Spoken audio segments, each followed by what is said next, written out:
ओम शांति। मीठे मीठे बच्चों को समझाया गया है, यह है मृत्यु लोक, उसकी भेंट में अमर लोक भी है। भक्ति मार्ग में दिखाते हैं शंकर ने पार्वती को अमर कथा सुनाई। अब अमर लोक में तो तुम जाते हो। शंकर तो कथा सुनाते ही नहीं। कथा सुनाने वाला ज्ञान सागर एक ही बाप है। शंकर कोई ज्ञान सागर नहीं जो कथा सुनाएंगे। ऐसी ऐसी बातों पर तुम बच्चों को समझाना है कि कथा किसने सुनाई और कथा सुनाएगा कौन। ज्ञान सागर बाप भी अमर कथा सुनाते हैं अमरपुरी में ले जाने के लिए। तो बाबा कहते ऐसी बातों पर तुम्हें समझाना चाहिए। काल पर जीत कैसे पाई जाती है। आज बहुत सारे टॉपिक्स होंगे तो उनको निकालना कौन कौन से टॉपिक्स हैं मुरली के अंदर। इसलिए क्योंकि बाबा ने कहा है ना, विचार सागर मंथन करो, टॉपिक्स निकालो और उन टॉपिक पे चारों तरफ एक ही तरह का भाषण होना चाहिए। ये तुम्हारी यूनिटी का साइन होगा कि चारों तरफ एक ही तरह का भाषण हो रहा है। तो बाबा कहते काल पर जीत कैसे पाई जाती है। ये जो नॉलेज है वह अमर बनाती है। इससे आयु बड़ी होती है। वहां काल होता ही नहीं है। यहाँ तुम 5 विकारों अथवा रावण पर जीत पाने से राम राज्य अथवा अमर लोक के मालिक बनते हो। मृत्यु लोक में है रावण राज्य और अमर लोक में है राम राज्य। देवताओं को कभी काल नहीं खाता। वहां काल के झमघट होते ही नहीं है। कहां पर? सतयुग में काल के जमघट होते ही नहीं है। तो ये टॉपिक्स भी बहुत अच्छी है। काल के जमघट कहाँ नहीं होते? हाँ, सतयुग में। तो बाबा के ये टॉपिक भी बहुत अच्छी है। मनुष्य काल पर विजय कैसे पा सकते हैं, ये टॉपिक। ये सारी ज्ञान की बातें। भारत अमर लोक था, कितनी बड़ी आयु थी। सर्प का मिसाल भी सतयुग के लिए ही है। एक खाल छोड़ दूसरी लेते हैं।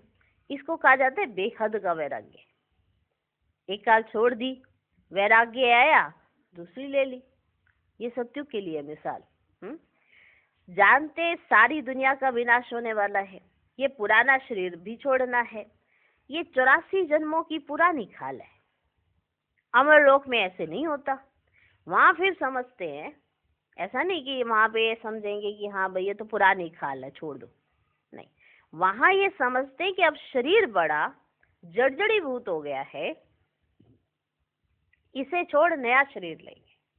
वहां ये समझ होती है, ये समझ होती है। समझ को भी साक्षात्कार बाबा ने कहा जाता है। हाँ, वहां फिर समझते हैं अब शरीर बड़ा जड़जड़ीभूत हो गया है, इसे छोड़ नया शरीर लेंगे। फिर साक्षात्कार भी होता है। समझ को ही साक्षात्कार कहा जाता है।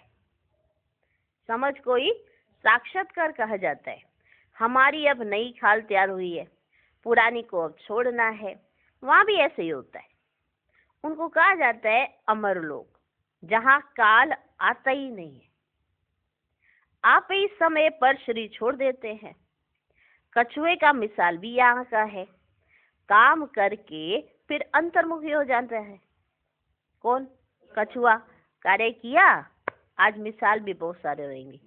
तो सर्प का सुना, कछुए का सुन रहे हो, तो काम करके फिर अंतर्मुखी हो जाता है। कौन अंतर्मुखी हो जाता है? कछुआ। इस समय के मिसाल फिर भक्ति मार्ग में कॉपी करते हैं, परंतु सिर्फ कहने मात्र, समझते कुछ भी नहीं है। समझ नहीं है कि ये कछुए का, सर्प का, सिर्फ मिसाल देते रहते हैं और उनको समझ तो कुछ भी नहीं है ना। अभी तुम समझते हो, तुम तो अभी समझते हो। राखी उत्सव, दशहरा, दीपमाला, होली आदि सब इस समय के जो भक्ति मार्ग में चले हैं। तो ये बातें सतयुग में होती ही नहीं है। ये राखी उत्सव, दीपमाला, होली, दशहरा, ये सतयुग में नहीं होती है। परंतु वहां पे देखो कॉपी कर दिया गया है ना। ये ऐसी ऐसी टॉपिक निकालो, ऐसी ऐसी टॉपिक निकालो। कि सतयुग में कौन सी बातें नहीं होती, कलयुग में कौन सी बातें होती है, और ये मिसाल का है संगम पर बाप और बच्चों का जो ये सारा मेला लगता है, उस पे ये राखी उत्सव, दीपावली, दशहरा, ये सब कुछ, इसका तुम टॉपिक निकालो। बाबा कहते टॉपिक निकालो। मनुष्य काल पर जीत कैसे पहन सकते हैं, मृत्यु लोक से अमर लोक में कैसे जा सकते हैं, ये टॉपिक है ना। मनुष्य काल पर जीत कैसे पा सकते हैं और मृत्यु लोक से अमर लोक में कैसे जा सकते हैं, ऐसी बातों पर समझाने के लिए तो पहले तुम्हें लिखना पड़ता है, पहले लिखना पड़ता है। जैसे नाटक की स्टोरी लिखते हैं ना, आज फलाना नाटक है, तुम्हारी भी पॉइंट्स की लिस्ट होनी चाहिए, लिस्ट होनी चाहिए पॉइंट्स की भी। आज इस टॉपिक पर समझाया जाएगा रावण राज्य से दैवी राज्य में कैसे जा सकते हैं। लिख रहे हैं हम सब बच्चे टॉपिक्स, ये टॉपिक्स हैं। रावण राज्य से दैवी राज्य में कैसे जा सकते हैं। समझानी तो भले एक जैसी है, एक ही है, परंतु भिन्न भिन्न टॉपिक सुनने से ना उनको खुशी होगी कि बेहद के बाप से बेहद का वर्षा कैसे मिलता है। तो ये जो टॉपिक्स आप लिखोगे ना, तो उससे उनको खुशी होगी कि इतनी नॉलेज है इनके पास। हाँ, तो बेहद के बाप से बेहद का वर्षा कैसे मिलता है, ये सब भी लिखो।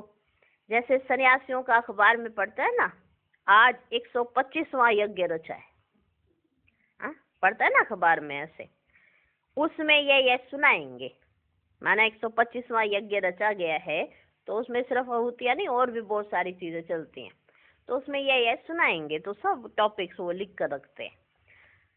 यहाँ तो बाप कहते मैं एक ही बार यज्ञ रचता हूँ जिससे सारी पुरानी दुनिया स्वाह हो जाती है। वह तो बहुत यज्ञ रचते हैं, जुलूस आदि करते हैं। यहाँ तो तुम जानते हो ना, यह रुद्र शिव बाबा का एक ही यज्ञ है जिसमें सारी पुरानी दुनिया स्वाहा हो जाती है, नई दुनिया की स्थापना हो जाती है और तुम जाकर देवता बन जाते हो। पुरानी दुनिया स्वाहा हो जाती है, नई दुनिया की स्थापना हो जाती है और तुम जाकर देवता बन जाते हो। ये भी बाप तुमको समझाते हैं। रचयिता बाप ही आकर अपना और रचना के आदि मध्य अंत का सारा नॉलेज देते हैं और राजयोग भी सिखाते हैं। सतयुग में है ही पवित्र देवता है, वह राजाई भी करते हैं, उसको कहा जाता है आदि सनातन देवी देवता धर्म। यह भी टॉपिक रख सकते हो, ये वाली भी अच्छी है। कौन सी, कि आदि सनातन सत्युगी देवी देवता धर्म की स्थापना कैसे हो रही है, यह भी टॉपिक अच्छी है। विश्व में शांति कैसे स्थापन होती है, आकर समझो। परम पिता परमात्मा के सिवाय विश्व में शांति स्थापन करने की राय और कोई दे ही नहीं सकते। ये परमात्मा के सिवाय कोई और राय दे ही नहीं सकता कि विश्व में शांति कैसे हो सकती है। राय देने वाले को भी प्राइज मिलती है, हाँ प्राइज मिलती है ना राय देने वाले को। तो बाबा कहते विश्व में शांति स्थापन करने की प्राइज कैसे और कौन देते हैं, यह भी टॉपिक अच्छी है, ये भी अच्छी है। लिख लो सभी, तो फिर लास्ट में पूछेंगे कितनी टॉपिक्स हो गई हैं। विश्व में शांति स्थापन करने की प्राइज कैसे और कौन देते हैं, यह भी टॉपिक है। ऐसे विचार सागर मंथन कर टॉपिक निकालनी चाहिए। ऐसा प्रबंध हो, सुनो बाबा की दिल देखो, ऐसा प्रबंध हो जो सब जगह एक ही टॉपिक हो, सबका कनेक्शन रहेगा। ऐसी लिस्ट बनाकर पहले इशारा दे देना चाहिए, चारों तरफ इशारा दे दिया जाए कि यही टॉपिक समझाना है। फिर समाचार दिल्ली में आना चाहिए, ये तो एक ही टॉपिक पे चारों तरफ समझा रहे हैं, फिर ये समाचार बाबा कहते दिल्ली में आना चाहिए, सबको मालूम पड़ जाए कि सब जगह ऐसा भाषण चला। इसको कहा जाता है यूनिटी। यूनिटी, सारी दुनिया में डिसयूनिटी है। राम राज्य का गायन है, शेर गऊ इकट्ठा जल पीते हैं, ये राम राज्य का गायन है। त्रेता में ऐसा गायन है, तो सतयुग में क्या नहीं होगा। त्रेता की ये मिसाल है कि शेर और गाय एक ही घाट पे पानी पीते हैं। ये त्रेता का मिसाल है। तो सोचो सतयुग में क्या नहीं होगा। बाकी शास्त्रों में तो अनेक कथाएं लिख दी है। तुम तो बाप से एक ही कथा सुनते हो। दुनिया में तो ढेर कथाएं बनाते रहते हैं। द्वापर से लेकर कलयुग तक जो भी शास्त्र आदि चलते हैं वहां तो वह होते ही नहीं। जितना कुछ शास्त्रों में लिखा है वो तो ओरिजिनल में तो होता ही नहीं है। भक्ति मार्ग की सब बातें पूरी हो जाती है। यहाँ तुम जो कुछ भी देखते हो वे सब है इविल। उनको देखते हुए ना देखो, सुनते हुए ना सुनो।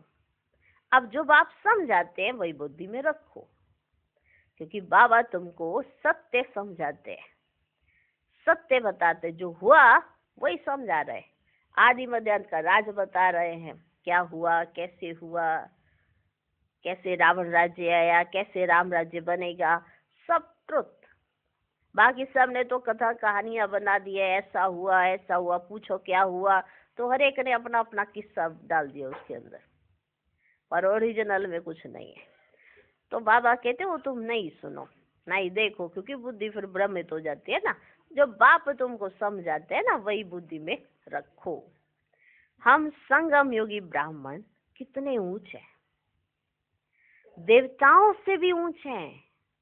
माना ये नशा है, शुद्ध नशा। इसमें अहंकार करने की बात नहीं, हम तो देवताओं से भी ऊंचे। अहंकार नहीं आना चाहिए, ये शुद्ध नशा है। क्यों ऊंचे है? क्योंकि अभी परमात्मा बाप हमारे साथ है। बाबा के साथ की वजह से ऊंच बने, अपने आप में नहीं बन सकते हैं। बाबा का साथ है तो ये जीवन देखो कितना ऊंच हो गया। ये है पुरुषोत्तम संगम युग पर ब्राह्मण जन्म। इसलिए बाबा कहते देवताओं से भी ऊंचे।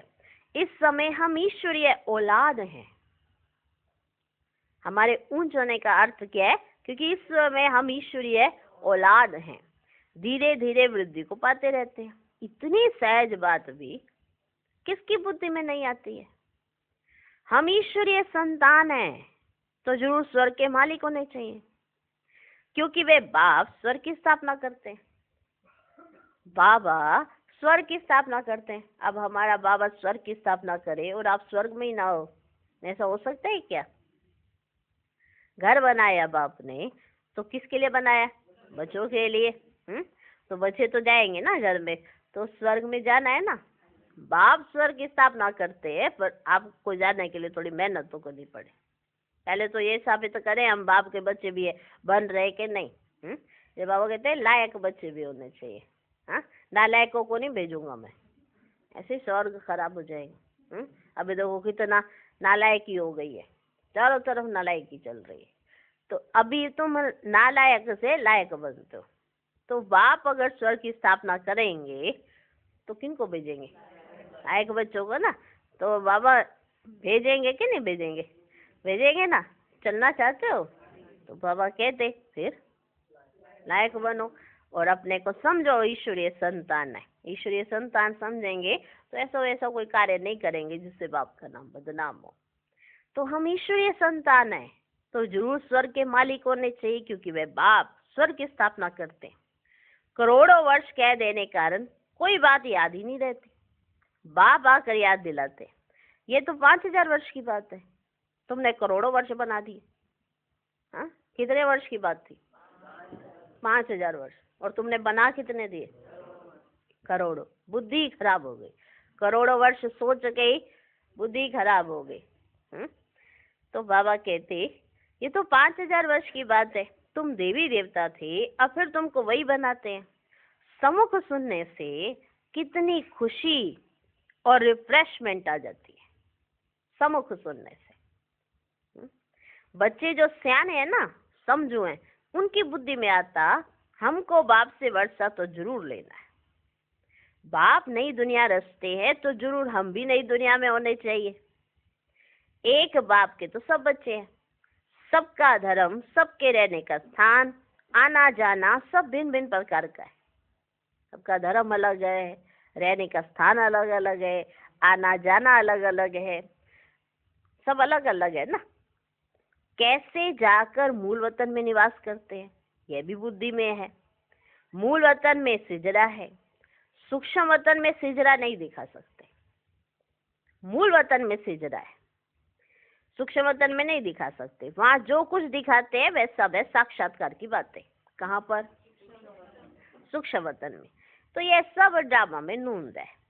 फिर सूक्ष्म वतन में भी जाते हैं, वहां मूवी चलती है।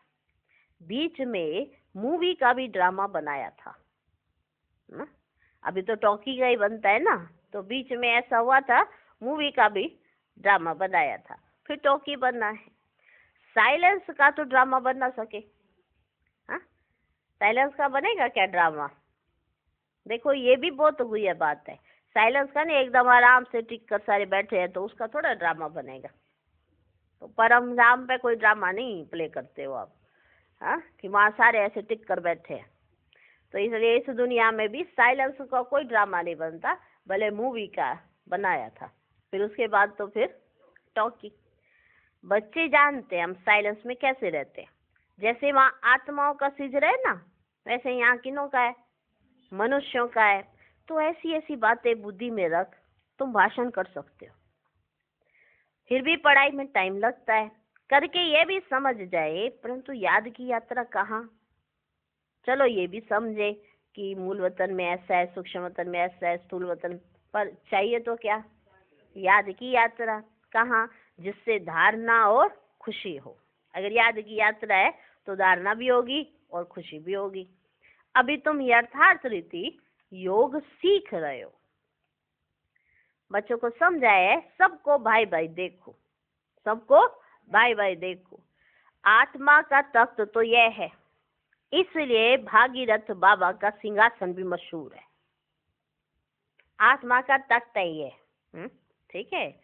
बाबा कहते हैं इसीलिए भागीरथ बाबा का सिंहासन भी मशहूर है।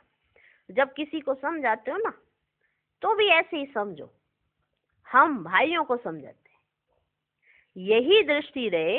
इसमें इस भारी मेहनत है, सारी नहीं भारी मेहनत है, और सारी मेहनत नहीं भारी मेहनत है। आत्मा तो छोटी बिंदी है, सुनती भी वही है। कौन? कान थोड़ा सुन रहे हैं, कान के द्वारा सुनती कौन है? आत्मा। तुम बाप को भी ना भृगुटी के बीच में देखेंगे, आपसे मिलने आते हैं ना, तो बाबा को भी याद देखो, बाबा भी यहाँ है, तो भाई भी यहाँ है। भाई कौन? ब्रह्मा बाबा। हाँ, देखो आत्मा निकला ना, आत्मा नहीं। जब बाबा से मिलने आते, बाप दादा से मिलने आते ना, तो बाप दादा के यहाँ पे देखो भृगुटी में, तो बाबा कहते बाबा भी यहाँ है, ऐसे इशारा करके बाबा ने समझाया होगा। बाबा भी यहाँ है, तो भाई माना ब्रह्मा बाबा की आत्मा भी यहाँ है। ऐसे बुद्धि में रहने से ना, तुम भी जैसे ज्ञान सागर के बच्चे ज्ञान सागर बन जाते हो, अगर ये बुद्धि में तुम्हारी रहता है। तुम्हारे लिए तो बहुत सहज है, ग्रस्त व्यवहार में रहने वालों के लिए अवस्था जरा मुश्किल है। माना जो साथ में रहते हैं उनके लिए तो बहुत सहज है, सुनकर वो तो जो ग्रस्त व्यवहार में रहते हैं वो तो सुनकर घर चले जाते हैं, वहां का वातावरण ही और होता है। यहाँ तो देखो बच्चे तुम्हें सहज है, बाबा से मिलने आते मधुबन घर में तो कितना सहज लगता है। 7-8 दिन कैसे, उस समय तो बहुत ज्यादा दिन भी रहते थे, 10-15 महीना भी रह जाते थे, तो पता ही नहीं पड़ता है कितना सहज है। तो बाबा युक्ति बहुत सहज बताते हैं, अपने को आत्मा समझो और बाप को याद करो। यह भी भाई है, यह इस दृष्टि से कर्म बंधन से अतीत हो जाएंगे। शरीर भी भूल जाता है, सिर्फ बाप ही याद रहता है। इसमें मेहनत करते रहेंगे ना बच्चे, तब पास भी दोनों होंगे। ऐसी अवस्था में बिरला ही कोई रहता है। विश्व का मालिक भी तो फिर वही बनते हैं, जो रहता है वही विश्व के मालिक बनते हैं। 8 रत्नों की माला है ना, तो पुरुषार्थ करना है। ऊंच पद पाने वाले कैसे भी करके पुरुषार्थ जरूर करते होंगे, कैसे भी करके पुरुषार्थ जरूर करते होंगे जिन्होंने ऊंच पद पाना है। इसमें दूसरी कुछ भी बातें निकलती नहीं है। भाई भाई की दृष्टि, स्नेह और संबंध हो जाता है। दृष्टि वे जम जाती है, इसलिए बाप कहते तुमको बहुत गुये गुये बातें सुनाता हूँ। इसमें अभ्यास करना मेहनत का काम है। यहाँ भी बैठे हो तो अपने को आत्मा समझो। यहाँ भी बैठे हो ना, बाबा के सन्मुख बैठे हैं, तो यहाँ भी अपने को आत्मा समझो। आत्मा ही सुनती है। सुनने वाली आत्मा को तुम देखते हो। मनुष्य तो कह देते आत्मा निर्लेप है, बाकी क्या शरीर सुनता है? सुनती कौन है? आत्मा। ये तो रोंग है ना जो ये कहते कि हाँ भाई आत्मा तो निर्लेप है, ये तो रोंग हो जाता। बाप तुमको गुये गुये बातें सुनाते हैं। मेहनत तो बच्चों को करनी है। जो कल्प पहले बने थे वे मेहनत जरूर करेंगे, अपना अनुभव भी सुनाएंगे। ऐसे हम सुनता सुनाता हूँ, टेव पड़ गई है। आत्मा को ही सुनाते हैं बच्चे मन मना भव। फिर वे उनको कहते हैं मन मना भव, अर्थात बाप को याद करो। बाप बच्चों को कहते, फिर बच्चे अपने भाइयों को कहते हाँ कि मन मना भव। ये गुप्त मेहनत है। जैसे पढ़ाई भी एकांत में झाड़ के नीचे जाकर पढ़ते हैं ना, झाड़ लगा हो उसके नीचे एकांत में जाकर पढ़ते हैं। हाँ, वह स्थूल बात, यह तो प्रैक्टिस करने की बात है। दिन प्रतिदिन तुम्हारी ये प्रैक्टिस बढ़ती जाएगी। तुम नई नई बातें सुनते हो ना, जो तुम अभी सुनते हो वह फिर नए नए आकर सुनेंगे। जो तुम अभी सुन रहे हो ना, तो नए नए आएंगे तो वो पहले ही सुन लेंगे। तुम तो अभी बहुत समय बाद सुन रहे हो ना ये बातें। तो बाबा कितने आराम से हम बच्चों को सब बातें बता रहे हैं, और फिर कहते हैं ये तो तुमने पहले तो नहीं सुनी होंगी। अब जब नए आएंगे तो उनको फिर सुनाएंगे। फिर कोई कहते हैं हम तो देरी से आए हैं। जो नए आते हैं वो क्या कहते हैं, हम तो देरी से आए। अरे तुम तो और ही फर्स्ट क्लास गुये गुये बातें सुनते हो। इनको तो मैंने पहले सुनाई ही नहीं। हाँ, तो जो बाबा का कितना, जो नए भी आया ना बाबा, उनमें भी कितना उमंग उत्साह भर रहा है कि तुमको और फर्स्ट क्लास गुये बातें मिल रही है। लेकिन वो तो जानते हैं ना हम तो देरी से आए हैं। तो बाबा कहते अरे तुम तो और ही फर्स्ट क्लास गुये गुये बातें सुनते हो। जो पुरुषार्थ करने से ही ऊंच पद मिलता है। अगर देरी से भी आए हो तो पुरुषार्थ तो करो ना, और पुरुषार्थ करोगे तो ऊंच पद मिल जाएगा। और ही अच्छा पुरुषार्थ करेंगे ऊंच पद मिलेगा। तो बाबा कहते और ही अच्छा। माया तो पिछाड़ी तक छोड़ती नहीं है।